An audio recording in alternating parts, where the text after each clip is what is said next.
On December 7, 1941, an armor-piercing bomb penetrated the deck of the USS Arizona, igniting the forward ammunition magazine.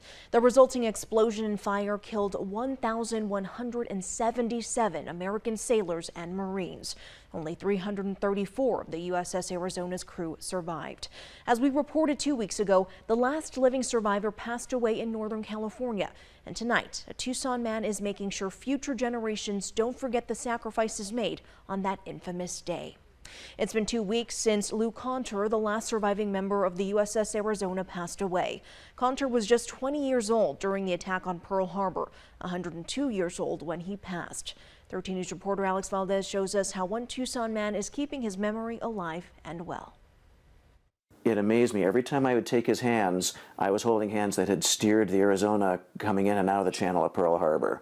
Andrew Desautels is a member of the USS Arizona Legacy Foundation and says December 7th, 1941 was just the start of Conter's patriotism. He did become a pilot, and a PBY pilot, which is a patrol plane, and he was shot down twice during the war.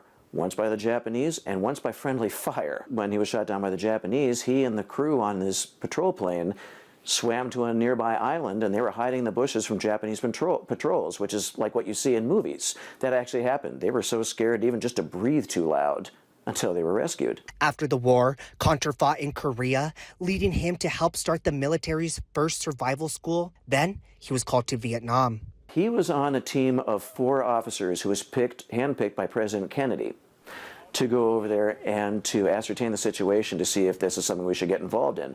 The 4 checked it out. They came back, reported to Kennedy in the Oval Office and said, "No, sir, I don't think we should get involved in this." And Mr. Kennedy wasn't Conter's only high-profile friend. He ended up being close friends with Bob Hope and Shirley Temple. He ended up being good personal friends with her. In fact, when he was sent back to Pearl Harbor, he was on his way to Vietnam to check out some things.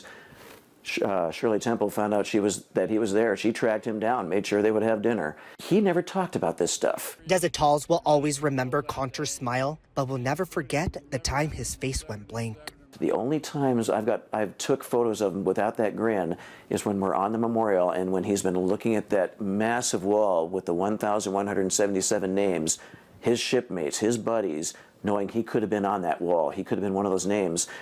Whenever he turned around from that wall, you just see this face you almost didn't recognize on him, just choked. Reporting in Tucson, Alex Valdez, 13 News.